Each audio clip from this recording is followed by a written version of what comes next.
Bumble Beats. I'm moving on from you. I don't want your love. No, I don't want your love. I'm moving on from you. I don't want your love. No, I don't want your love. I'm moving on from you. I'm moving on from you. No, no, no, no, no, no.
Hello guys and welcome back to my new SOG update.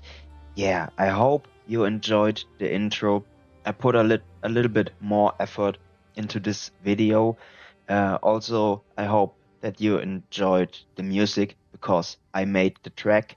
And yeah, now I want to talk with you about my Cast on Shock SOG build / Archmage Stormweaver, which is pretty insane in every single aspect of content that you imagine. You saw me one-shotting those bosses.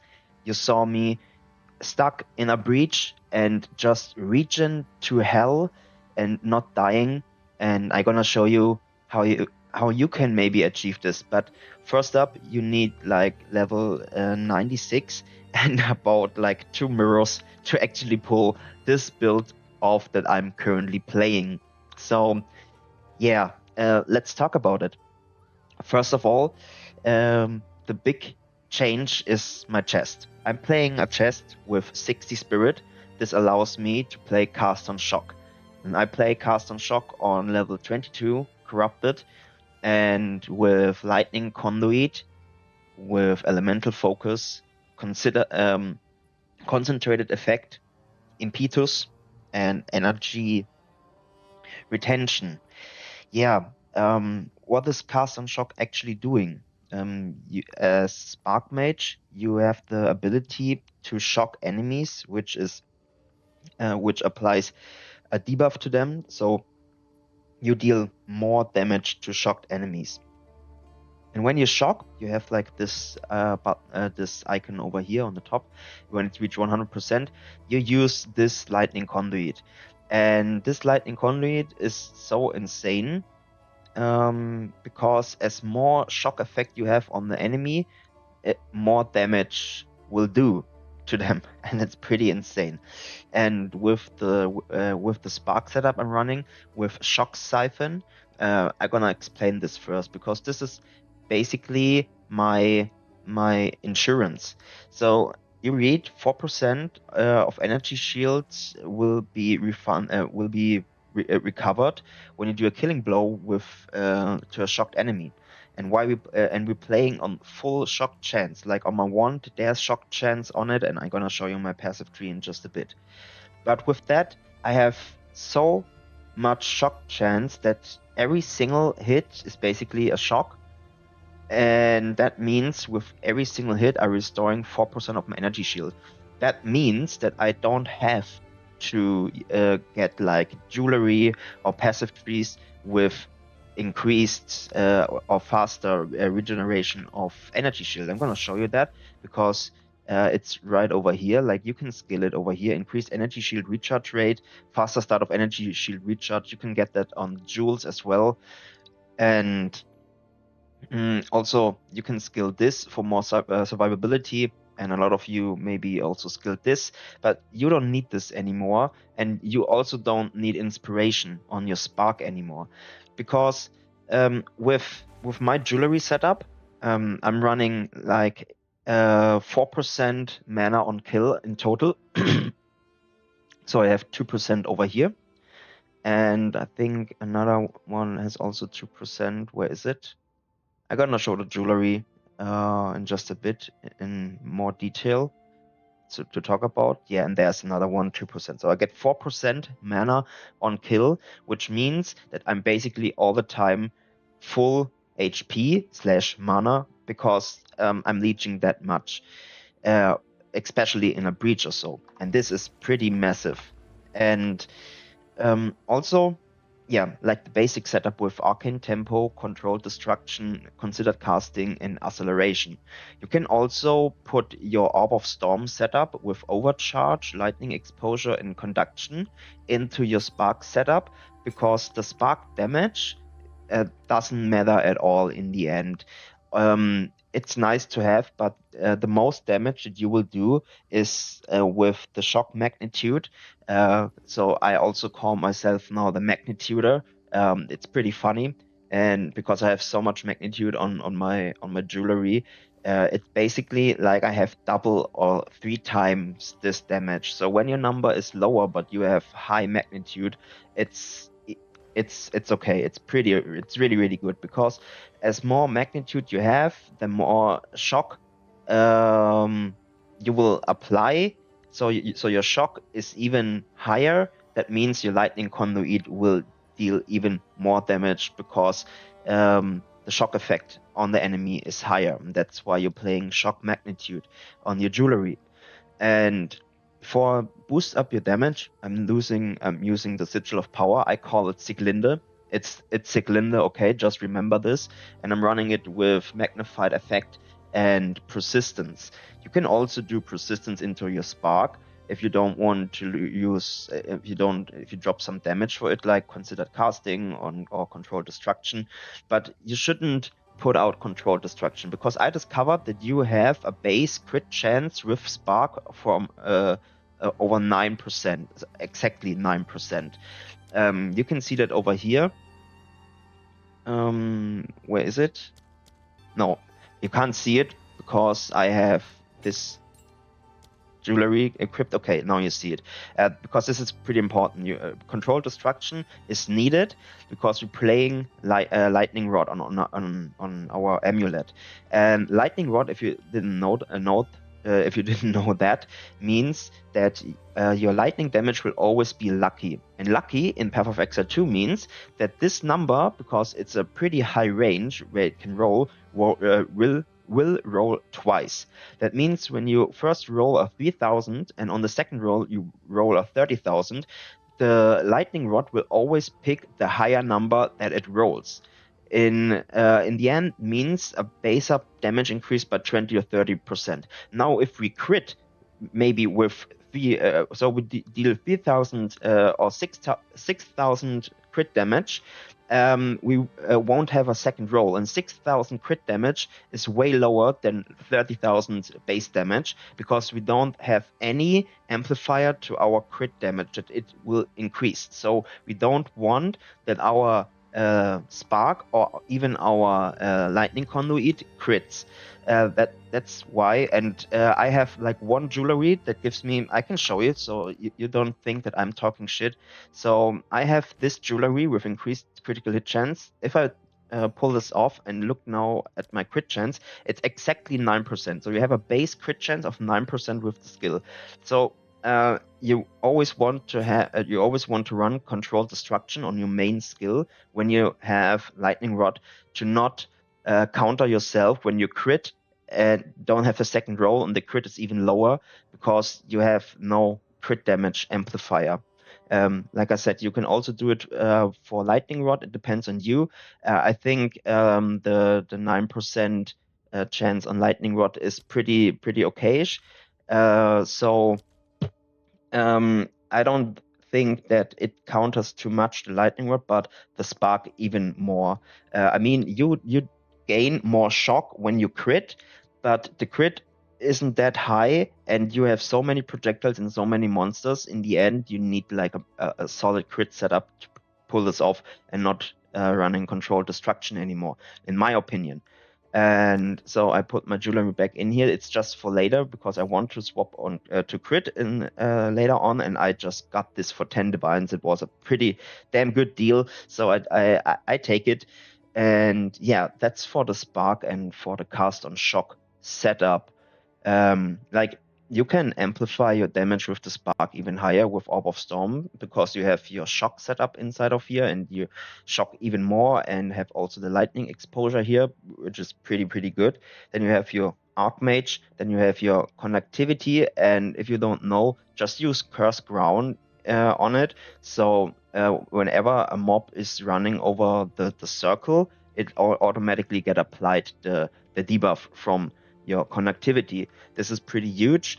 Titanic Curse, and then like Flame Wall, you actually don't need this anymore. It just fucks up the screen. So yeah, just play with Orb of Storm and Spark and Cast on Shock. And also a pretty nice feature in this build is I also can run Blink if I want to clear the map. I have like the basic cooldown from 2.5 seconds, and Temporalis, yeah, boosts this down even further. But yeah, I wanted to play a 60 Spirit Chest with Resistance and yeah, Energy Shield because that's my current playstyle and I like it really much. And as you saw, I am not able to die in a single map because of my high mana regen on kill and also my Energy Shield regen on kills. And with the cast on shock, I'm also able to deal like with I can play every single type of map. There is not a single map that I can't play and not able to clear and one shot everything with this setup currently, because it doesn't matter if they have like 80 or 90% more elemental resistance. It doesn't matter if they have 170% more life. It doesn't matter if they have ailment threshold. This build is just blasting through completely everything, and it's super insane. So for gearing, I aimed for 163 rarity. I will show you my gear in just a second. And I started with my wand. I was able to whittling my wand because there was a tier 1 modifier in the suffixes. Now it's still a tier 1. I can still whittling it, but it's pretty nice that I got the increased chance to shock on it. Because more shock means more cast on shock, and this is such insane. Then for my helmet, I aimed for resistance, rarity, and mana, and also like high energy shield, and then I socket the maximum mana on it. For my chest, this is pretty expensive, this chest with 60 spirit. I aimed for high energy shield because energy shield is more damage that you can even imagine when you have more energy shield. Spirit and resistance. The reason why the energy shield is a bit low is because I was able to get one with intelligence, and this is carrying the lesser energy shield on the chest. Then I run the Azure amulet as usual because I just love it and the playstyle with it. I'm so tanky, and I can't imagine to drop this, and I will keep this, and that's also why I'm doing a non-crit cast on shock build. It's for me just more convenient to play. Then I have a focus. I was also able to whittling it with the lightning resistance. And with that, I was able to cap my resistance overall. The fire resistance I get from my Timeless Diamond with maximum mana and fire resistance. This is pretty huge. So you see my resistance. I'm so fine. And yeah, also with lightning damage, mana, cast speed, spell skills, and energy shield, it's a huge focus now. It's a bit low of a lightning resist rolls, but like with my wand, I got one chance with the whittling. I needed lightning resistance, and I got it in the first try. So I'm super happy with it. Then yeah, I'm running almost max roll the Dream Fragment, and they are around 100 divine or so. Minus, yeah, just max roll. I divined it myself. I divined all of my gear, by the way.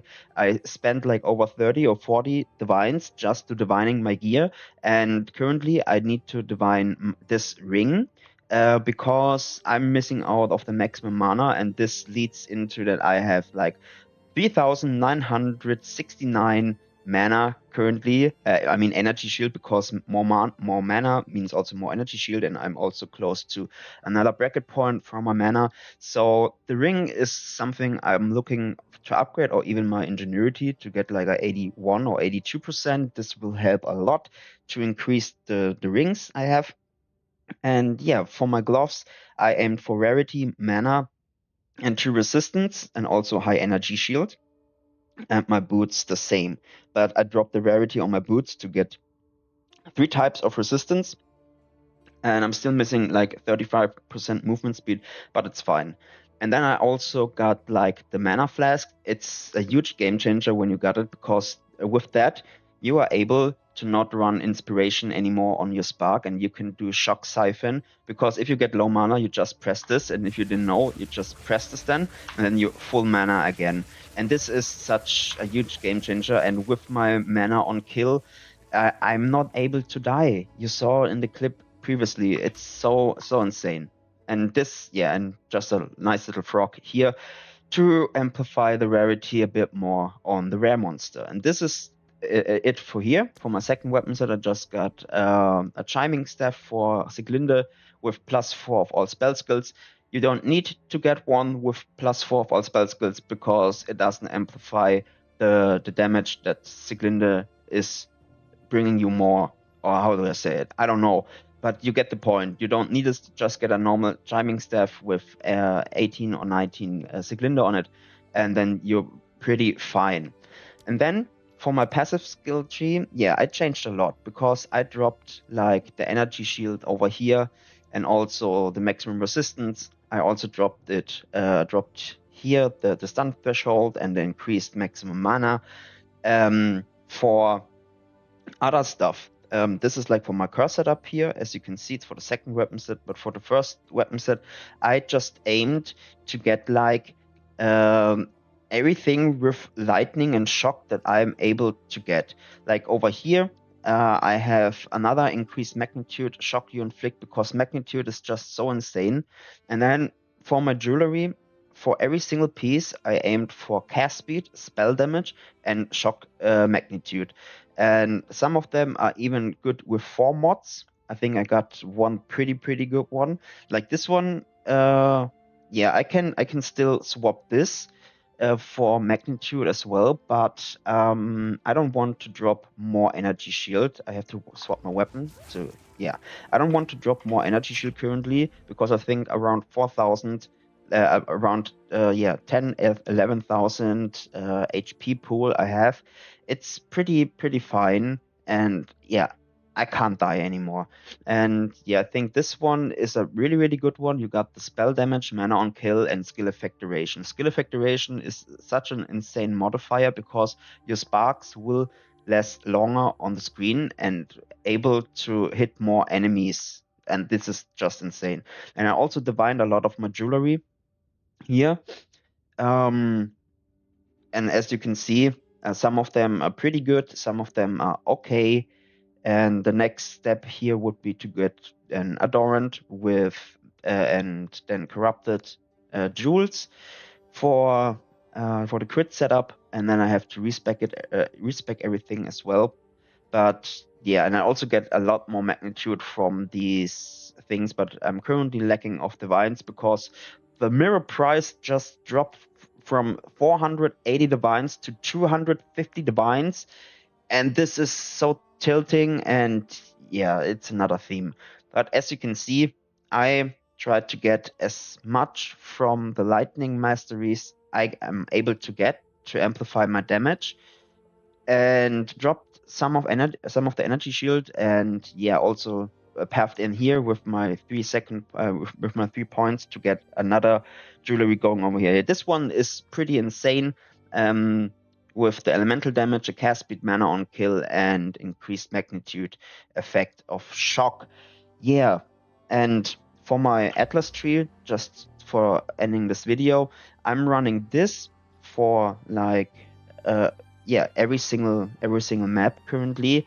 It's for me the best and the highest reward Atlas setup that I pulled off and saw and tried myself. I think the quantity nodes about down here are way more important than those nodes here. So I definitely would get the quantity because it's the only way you get quantity, and quantity is the key to drop more loot. And you also can drop this node over here to get the grasping hands if you're lacking about clear speed. If the breaches opens too fast and you can't kill everything, you definitely should go for this. Don't try to get more density if you're not even able to kill it, because then the more density is also not good and not working for you. And yeah, also like 1600 mana regeneration, full capped resistance, close to 4000 energy shield, and close to 7000 mana. It's a pretty insane build. It's pretty insane. It's so fun to play, and it's even for mapping, for bossing, and yeah. That's it for the video. I hope you enjoyed. It's a long one, but yeah, leave a like, leave a comment, and if you want to see or know more, join my stream on Twitch. And goodbye, buddies and girls.